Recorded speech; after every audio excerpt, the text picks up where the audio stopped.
Hello and welcome to Spotlight on eWomen Network. I'm Phyllis Smith. So no matter how you slice it, divorce stinks. I mean, it's tough. Some are tougher than others, of course. There's custody battles and finances and property, just to name a few things. And those things are the tangible things. Then there's this kind of intangible where, you're losing a partner. No matter how dysfunctional your marriage might have been, you're still losing a partner, somebody that you've spent a part of your life with, in some cases, a huge part of your life with.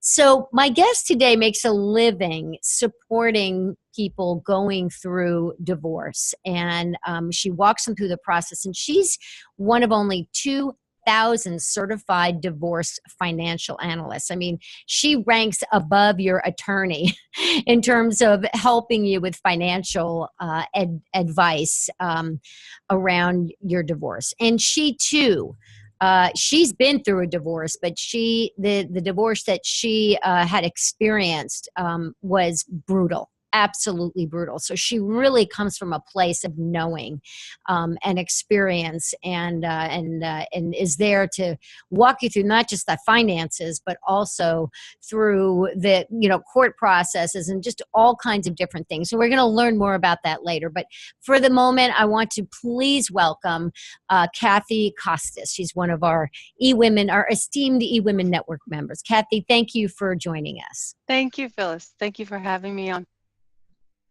So you consider yourself a survivor because of what you've been through in your divorce. So walk us through that. You were married, you decided to get a divorce, and then when you chose to leave the marriage, it was like something snapped in your husband. So tell us about that story. My story begins really when I woke up on my kitchen floor. My now ex-husband had choked me until I passed out. And I woke up, I couldn't move my arms or my legs, and my head was kind of tilted to the side, and I could just see my daughter's feet standing there in the kitchen. She was 13 at the time. I had a 13-year-old daughter, 11-year-old son, and an 8-year-old daughter. And it was really, talk about a wake-up call. It was that moment that I knew we were really in danger, that this man could very well kill me and them as well. And to back up a little bit, this was a 20-year marriage. We met when we were 19 in college. There was never violence before this. He was, yeller and a screamer, but never physically violent with me. It was, as you said, when I said, look, this is it, I'm done, I'm out, that this rage just came up. So I was shocked, I was terrified, I was surprised, everything to that. And I quickly realized, again, look, I've seen this rage, and it's going to be deadly.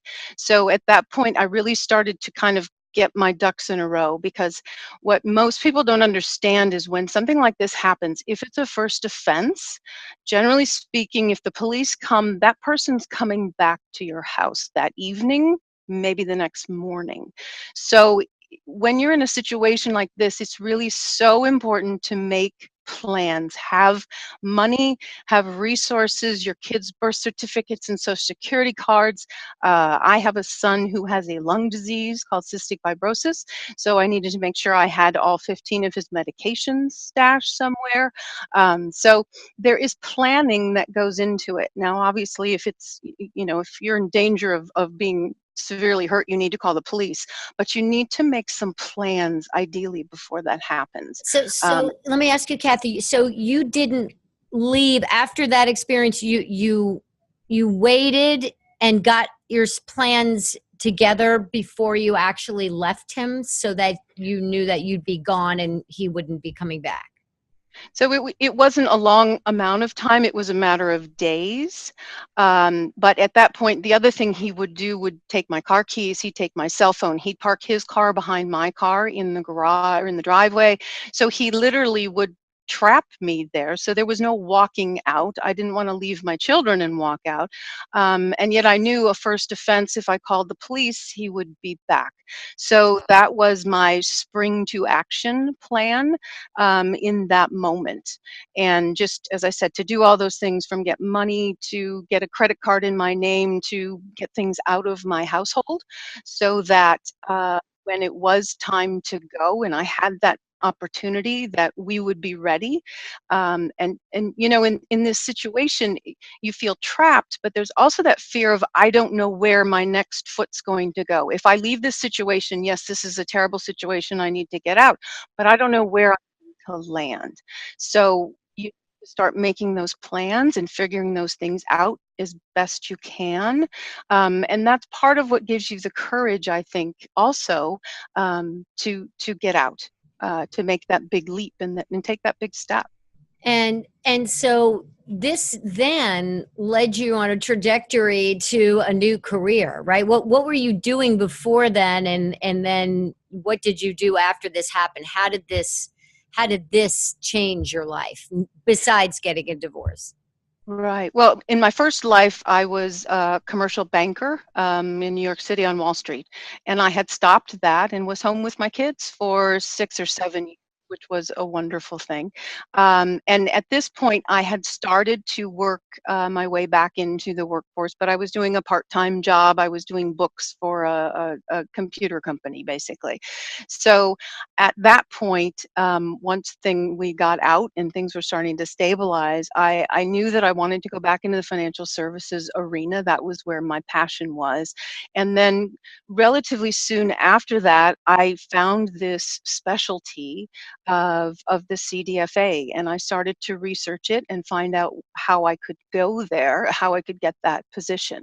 And it's 4 different exams and a final exam. It's a whole course of study about divorce. Wow, I didn't realize actually that there was, specifically this kind of financial, analysts and advice that is specific to. Why is there such a certification that's specific to divorce? Well, it's very complicated. Obviously, any divorce is complicated, and the certification does is it's a deep dive into tax implications of different income streams. It talks about dividing up assets. It talks about characterization of property, different support, child support, spousal support, how it's determined. All down even through getting life insurance to secure a support order, all these different aspects of divorce. And if you think about it, divorce is really money and kids, essentially, right? So if you don't have kids, it's just money. But your attorney goes to law school. They don't have an MBA, generally speaking. They are not financial planners. And even if you have a forensic accountant, as I say, they will add up how many beans are in the jars, but they don't tell you which jar you want.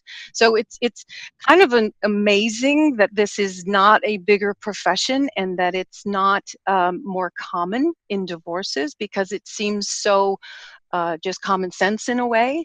But when I went through my own divorce, I had a financial background, and I knew that I was not getting that planning advice of what asset do I really want and so forth from my attorney. That's not their role. They're there to tell you what you're entitled to legally, but they're not doing planning for you. That their job is to keep their eye on the legal ball. And that's a really big thing. I mean, when you think a financial planner also can put you into things, investments and things like that, that they're also, earning percentage, they're earning some commission on and things like that. Is that something that you do as well?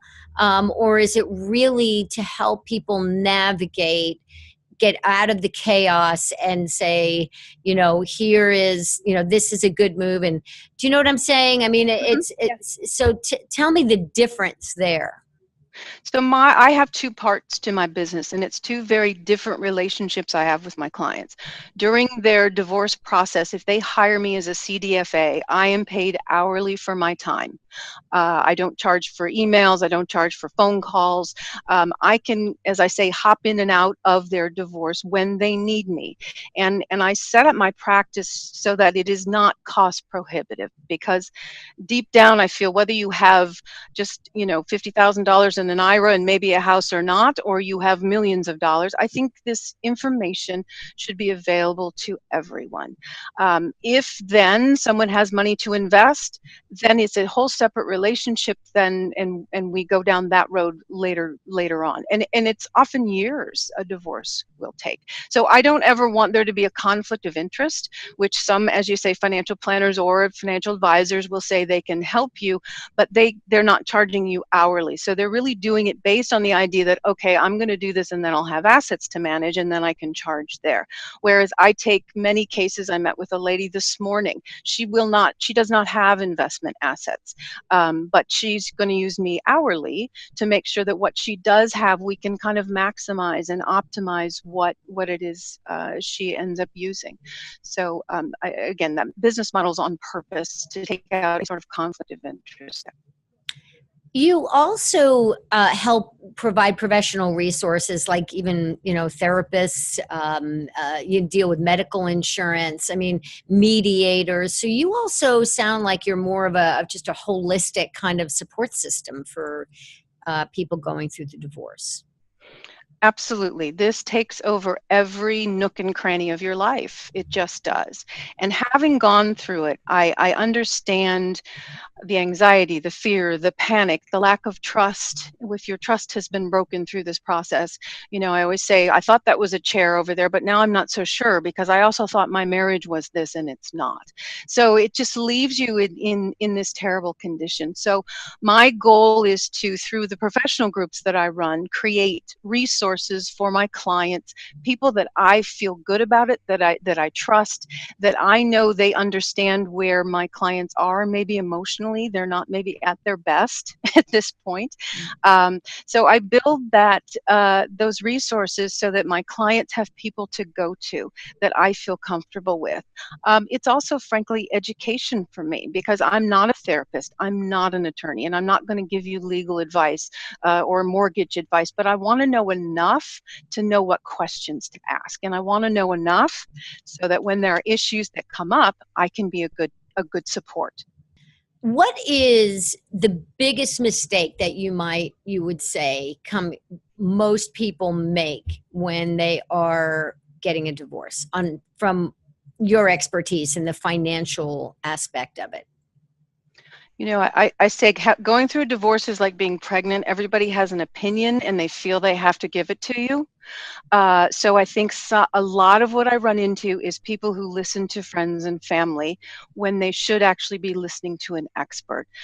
Use your friends and family for love and support. You're going to need them. But a lot of times I will meet with someone, well, I'm using this attorney because Aunt so-and-so or my cousin or my whatever suggested I need to get a bulldog and I need to go after him and things like this, or I deserve this, or he's going to do this, or I'm going to do that. And again, that's been given lovingly and so forth, but it's not necessarily appropriate to your case. So I always say build your team of experts first. That's a legal person. It can be a mediator. Mediation is a great opportunity to preserve some sort of civility in a relationship. But whatever it might be, listen to your experts for advice pertaining to the specifics of your case. Otherwise, you can go down some roads that just waste money and time and can actually make a situation worse. Because as soon as you say the word lawyer and as soon as you file papers, it just automatically raises the stakes and puts people on the defensive. And that's not always necessarily what you need to do. Do you recommend that people first, like earlier you were talking about planning. Do you recommend that before someone even files a divorce that they would meet with someone like you and get a team together before they even do that so that they're ready to go? Absolutely. If you have some lead time, if it's something you're contemplating, I meet clients all the time who will say to me, I think this might be what I want to do, but I want to know what it's going to look like. And so I can sort of model out for them, again, bringing in my experience of spending 6 years in a courtroom, understanding how these things actually really go from a legal point of view, what's enforceable in family law. Family court is a court of equity, it's not a court of law. So there are different ways to actually enforce, or lack of ways to enforce judgments even. So knowing the practicalities of divorce, I can give someone sort of a roadmap and, give them a heads up of, look, this is what is likely to be difficult, or it could go this way. And I think that initial consultation, I always recommend it. And I always recommend getting more than one legal opinion on what you should do and how you should do it. Because attorneys have their own personalities and their own processes. And you really want to match that attorney to your own way of doing things and the way you'd like this to go, as well as if your spouse has already hired their own legal representation. That's another factor to consider. And so I think doing some initial planning is always, as with any decision, whatever it might be, if you have the ability and the time to do that, it's always a good idea. Kathy, let me ask you this. Even if it's amicable, yeah, I mean, you know, there is that as well. I mean, if it's amicable, there's that's important as well. Do you work often with both sides, or is it usually just one? Actually, I do work with both sides. And the good thing about that is when it is amicable, I call it the divorce menu. So you lay out all of your assets, all of your liabilities. What are your income streams? Are you close to retirement? Do you have kids to put through college soon? We lay all of that out, and together we can decide what is the best for each party in order to create some financial stability for both of them. Because ultimately, we want two households that are stable. There is the myth of the divorce lifestyle, and you should have the same lifestyle. Well, the reality is now you have two households and probably the same income stream. So just doing the simple math on that, there are going to be some compromises. But when you can work together, for example, setting aside money for college, or determining who's going to take one asset over another because maybe income stream is more important to one party than the other, or a retirement account is worth more to one party than the other. So those couples that are working together, it's a great scenario, honestly, because we can work with that. And as I say, rather than cut the baby in half, which in California is, everything's almost everything is community property, you're entitled to half, but maybe one thing is more valuable to you than another, and we can create two stable households going forward, which is so important. Yeah. Because of what you've been through and the abuse that you suffered, and on that day, and then shortly after, before you actually left, it sounded like it was just terror over the course of 3 days, and fear of what could happen next. You've walked the walk, you've walked the talk, and so how, when you're dealing with people who are going through divorce, how does that experience that you've been through play into the divorce process and how you counsel people?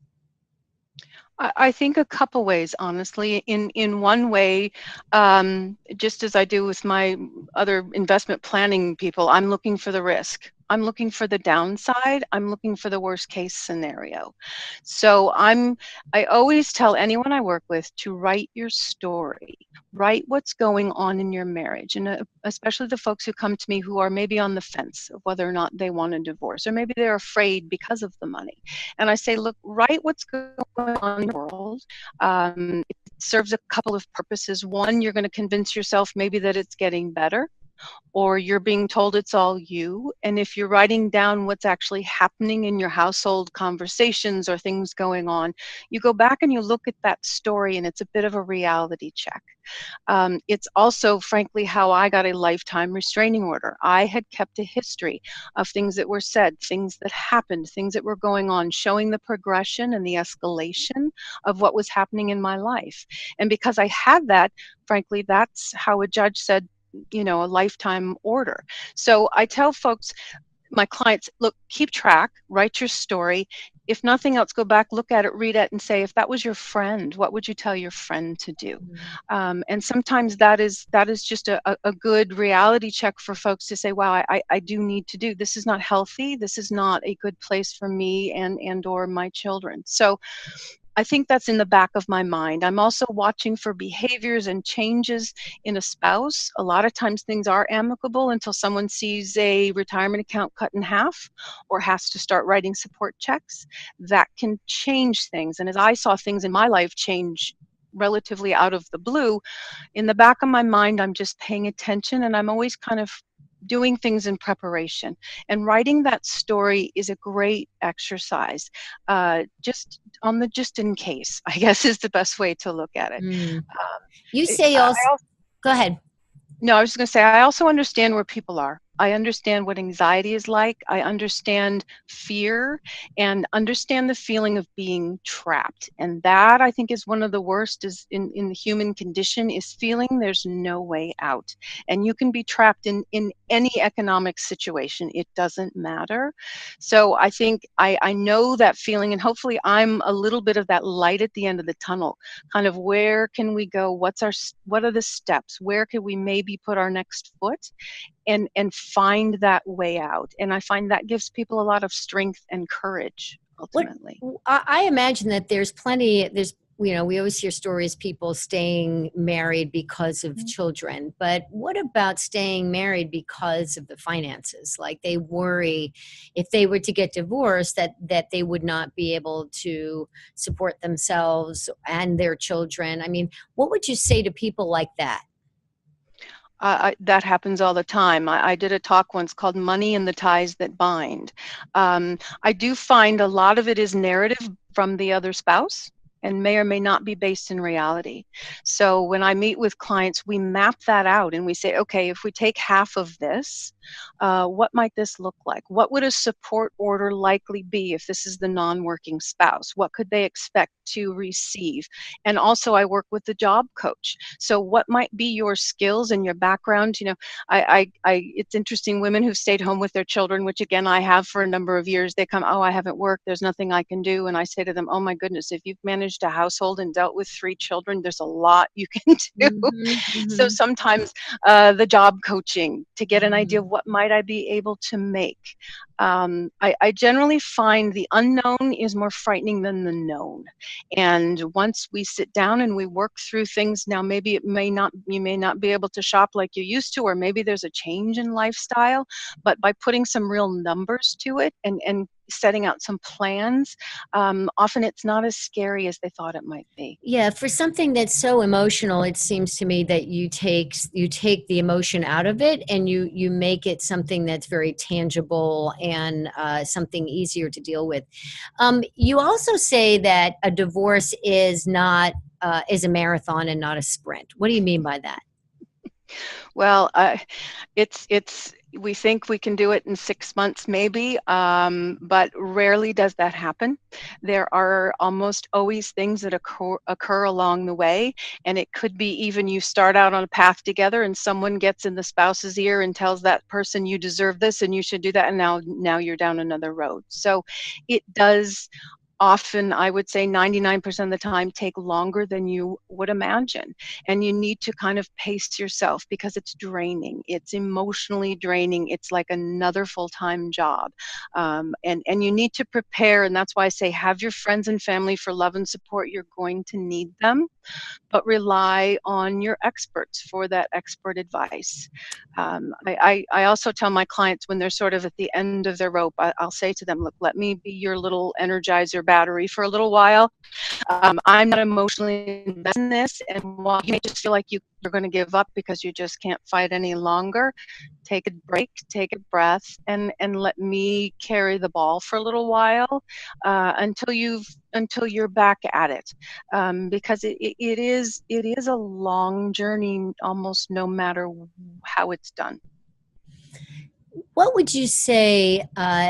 I mean, if you could go back to your own life, I mean, given the work you're doing now and what you're doing to help others work through a very difficult, monumental, stressful often awful time of their life. You are able to do that because of what you went through. If you could go back in time, do you see that almost like as it was a pivotal time for you for what you did and the abuse you went through? Had you not been through that, those days, and that and almost dying, and would you go back? I mean, if you had to go back, do you almost feel a sense of, in a way, a gratitude in a weird way that it took you to where you are now? Because you had to go to an extreme. I mean, had you just gotten divorced, this probably wouldn't be your path. Oh, absolutely. It's funny the way you said that, because I have said I don't thank my ex-husband for what happened, but in a sense, it's given me my path in life. It's given me my passion in life. Absolutely. The work I do is the most rewarding you can imagine. It's draining and it's tiring and all of that, but there's nothing more rewarding than watching a woman come through something as a survivor. And I never say victim, it's survivor. That gives you your strength back. And the amazing things I see women go on to accomplish, starting businesses many times, or going back to a job, whatever it might be, when I see them get themselves back. And that's really what happens in this process. It's just the most amazing thing in the world. And I just feel so privileged, frankly, and honored that I get to be a part of the journey when these women are going through these things, because they turn into amazing human beings. So again, I don't thank my ex, but absolutely, it was going through what I did that really set me on this path, to help as many folks as I possibly can. I always said, sitting in that courtroom for 6 years and going through all that stuff, there had to be something positive. I just believed in my heart that there was something positive that could come out of that. And thankfully, I've been able to really find that and work in that, and be able to, as I said, be a part of some of these women's, their journeys are incredible. And they come from all sorts of different scenarios that are equally horrible, but they go on to be amazing, strong women. And you also say it's important during the divorce process that they should take care of themselves. That's very hard, because it's really hard when you're feeling emotionally distressed. You could forget about yourself, what would just, and we're running out of time, what would be one point of advice for people to keep up their self-care? Well, first of all, the emotional. Find a support group, find a therapist, someone who you feel comfortable with, you're in a safe place and you can express your fears, your everything. But your health is so important. Maintain exercise, find a healthy outlet for this stress, because you're going to, it's a marathon, as I said. So I always say that the definition of winning a divorce is coming out physically, emotionally, and hopefully somewhat financially healthy. Then you've won, because now you're set for the rest of your life. And just like the oxygen, put the oxygen mask over yourself before your kids on an airplane, same sort of idea. We put the financial oxygen on, but also the rest of it. You've got to pay attention to your body and what's going on, and get that help and support. Very good. Kathy, so much. Thank you so much. If people want to reach out to you, how do they do that? How do they find you? My email is Kathy with a K, Kathy at fmbwealth.com. So yes, absolutely. Send me an email. I have information. Would love to be help to anyone that needs it. And that's FMB Wealth. What does FMB Wealth stand for? It's Fields, Miller, and Blindberry. It's the you're original part of a partners group. of my firm. Yes, they're the original partners of my firm. We have 6 advisors. Yeah, they're the original partners. So. All right. Very good. Thank you so much. Appreciate you and all that you do, and helping people to ease through a very difficult situation.